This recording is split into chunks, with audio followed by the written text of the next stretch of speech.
एक बालिया बयान अदालत में अमान्य होता है। भारतीय साक्ष्य अधिनियम की धारा 23 पर ही लोचा है। एक्चुअल में इसके बारे में सेक्शन 63 में दिया हुआ है। पहली बात तो ये क्लियरली ये भी नहीं दिया हुआ, लेकिन सेक्शन 63 है जो इलेक्ट्रॉनिक रिकॉर्ड के बारे में बात करते हैं। तो आंसर यहाँ पर होगा option number C. At least 2 option तो एलिमिनेट हो गए। A is true but R is false. अगला इसी तरीके से क्वेश्चन करिए असर्शन रीजन पे। A confession made to a police officer is inadmissible in court. Section 23 of BSA retains the principle of voluntariness in confession. बताइए। यानी कि police अधिकारी के समक्ष दिया गया एक बालिया बयान अदालत में अमान्य होता है। भारतीय साक्ष्य अधिनियम की धारा 23 एक बालिया बयान में स्वेच्छाचारिता के सिद्धांत को बनाए रखती है। अब आप यहाँ पे ये देखो, ठीक है, कि a confession made to a police officer is inadmissible in court. यानी कि अगर आपने पुलिस ऑफिसर को कुछ बयान दिया है तो वो इनएडमिसिबल होगा। लॉजिक देखो, थोड़ा सा लॉजिक समझो इसका। याद करो तुम आर्टिकल नंबर 20 और 22 को, जो हमारे फंडामेंटल राइट्स होते हैं, तो वहां पर जब आपको पढ़ाता हूँ तो ये चीज़ बताता हूँ। मैंने आपको ये बताया था नो एक्स आर्टिकल 20 जो होता है, क्या बताया था पहला वाला? पहला क्या था? 2-3 चीज़ें मैंने आपको बताई थी ना, 3 चीज़ें मैंने आपको बताई थी। पहला क्या था? No ex post facto law, no double jeopardy and no self incrimination. तीसरा क्या था? No self incrimination. ठीक है, इसका मतलब है आपको आपके खिलाफ गवाह नहीं बनाया जा सकता है। ठीक है, क्यों? कैसे? मान लो पुलिस ने आपको पीट के ये बोल दिया कि अपना जो जुर्म है तुम कबूल कर लेना कि हाँ मैंने ही किया, और उसने खूब पीटा, ये बोला कि अगर तुमने कोर्ट में नहीं हो किया तो तुम्हें ले जाकर फिर कूटेंगे कायदे से, तो आदमी मजबूरी में कर लेगा। तो इसीलिए यहाँ पर रखा गया सिस्टम, ठीक है, कि पुलिस ऑफिसर को कोई भी जो बयान दिया है वो अमान्य होगा, उसको कोर्ट में नहीं माना जाएगा। इनफैक्ट पुलिस ऑफिसर्स को प्रूव करना होगा, उसके द्वारा कन्फेशन किया। पुलिस तो बोल देगी हाँ हाँ इसने हमें बोला था, बयान हमने इसका दर्ज कराया और ये बोल रहा है कि हमने मर्डर किया था। क्या पता पुलिस ने इसको खूब सुताई करी हो या पुलिस ने घूस खा के वो ऐसा किया हो, सिंपल। तो ये सही है, ठीक है। अब हमें नहीं पता सेक्शन 23 है बीएससी का जो रिटेन करता है, लेकिन एक चीज़ अगर देखें, मान लेते हैं सेक्शन 23 है, तो असर्शन रीजन में हमें डाउट ये होता है कि अगर दोनों सही है तो रीजन क्या सही स्पेंड कर रहा है असर्शन को? नहीं। तो उसके लिए हम क्या करते हैं, असर्शन को पढ़ते हैं, उसके बाद बिकॉज लगाते हैं और फिर फॉलो करते हैं रीजन को। A confession made to a police officer is inadmissible in court because section 23 of BSA retains the principle of voluntariness in confession. ठीक है, यानी कि अपनी स्वेच्छा से आप कन्फेस कर सकते हैं, तो कि भाई अपनी स्वेच्छा से आपने कन्फेस किया, यानी कि वो सही एक्सप्लेन कर रहा है।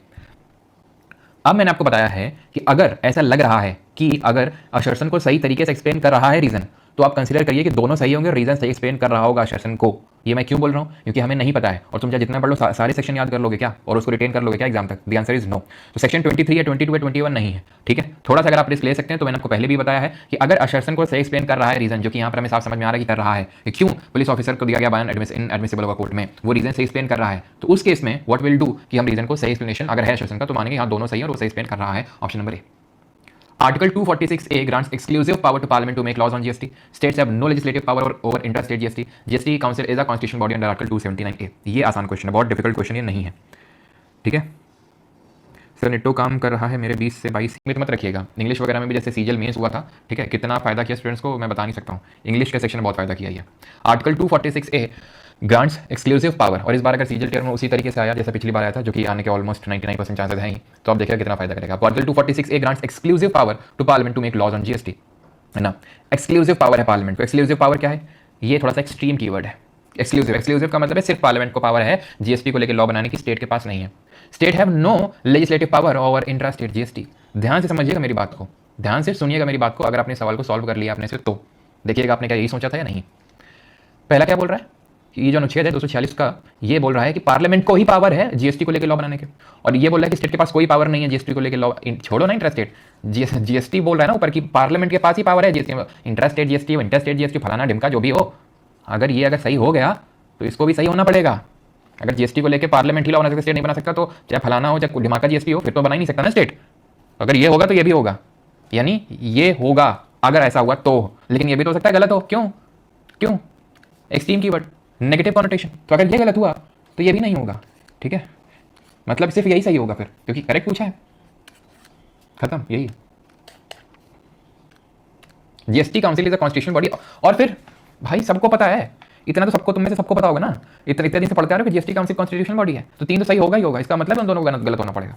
आसान था ये, ठीक है, आसान था कि नहीं था ये बताओ। कितने लोगों ने इसको सही किया? और ये बताओ कि मेंबर्स कितने होते हैं? जीएसटी काउंसिल जो होती है उसमें कितने मेंबर्स होते हैं? 33 मेंबर्स होते हैं, 33, जिसमें कि जो हमारे यूनियन फाइनेंस मिनिस्टर होते हैं वो चेयरपर्सन होते हैं, जो भी निर्मला सीतारमण जी हैं। Union minister of state for finance होते हैं, और 28 स्टेट, कितने हो गए? 2 लोग हो गए, 2 लोग हो गए, और एक नॉमिनेटेड होता है, नॉमिनेटेड मेंबर होता है, ठीक है। और तो कितने हो गए?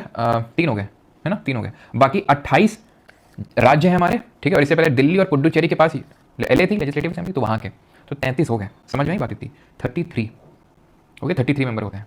और जीएसटी काउंसिल में सेंटर का वोटिंग पावर कितना होता है, स्टेट का वोटिंग पावर कितना होता है, पता होना चाहिए कि जितना सेंटर का होता है उसका डबल स्टेट्स का होता है कलेक्टिवली। कलेक्टिवली जितने 28 राज्य है ना, उनका डबल होगा स्टेट सेंटर कंपैरिजन में। इसका 1/3 है तो इसका 2/3 होगा। और जो मेजोरिटी जो होता है जिससे डिसीजन लिया जाता है, that is 3/4 of the majority जिससे डिसीजन लिया जाता है।